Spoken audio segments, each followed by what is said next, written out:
And those of you who have decided to join us for our book study on the Circle Maker, written by Pastor Mark Batterson.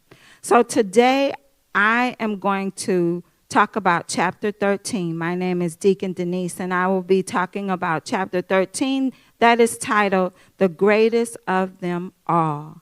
This chapter was really good. What I'm going to do is give you some pointers that I got and just some nuggets for you to think about out of this chapter.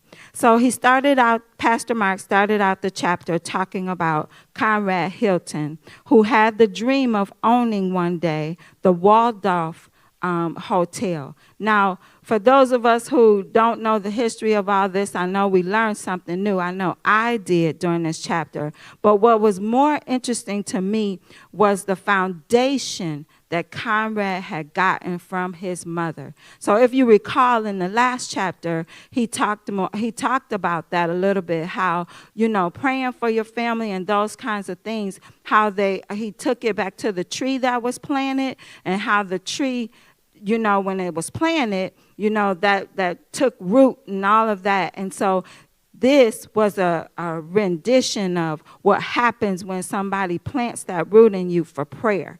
So it was really interesting that Conrad remembered one thing that his mother told him was to pray about everything.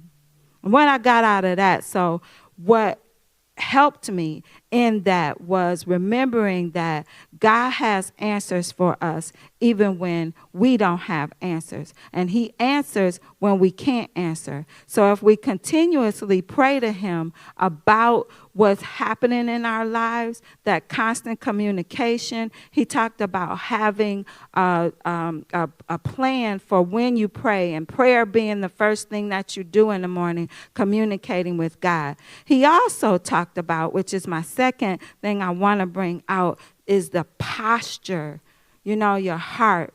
So what the Lord gave me out of that was your posture has to do with your heart.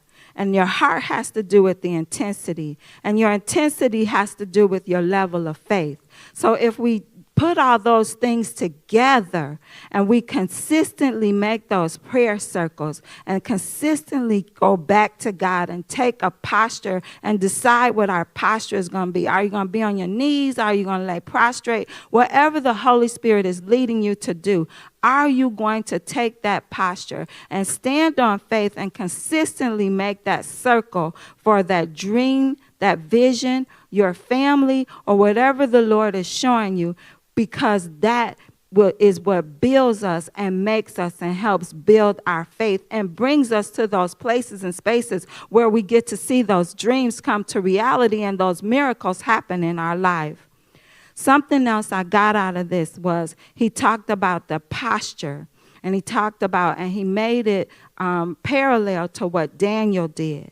And something the Lord brought back to my mind was I learned in one of my many professional developments was 65% of communication is nonverbal. So you think about this. God who hears all, knows all, and is seeing us, right?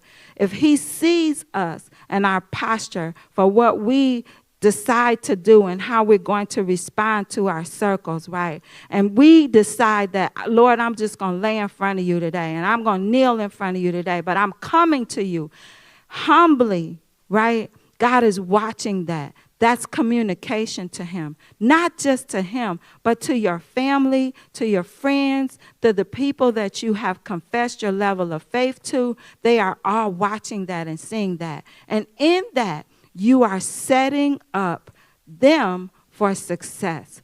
I was reminded of this thing, and I'm going to leave you with this. I have children, 6 of them. All of my children talk about and remember my mom and I praying for them when they were little in the house. And now it's kind of the family joke. Y'all remember Grandma used to wake us up in the middle of the night. She'd be praying for us. We have the oil on our forehead. But what the Lord brought to my remembrance was that's a legacy. That is a legacy of prayer that has been established in them. That is a legacy that will be passed on for generations and generations. It is a posture that we have chosen to take on behalf of our family.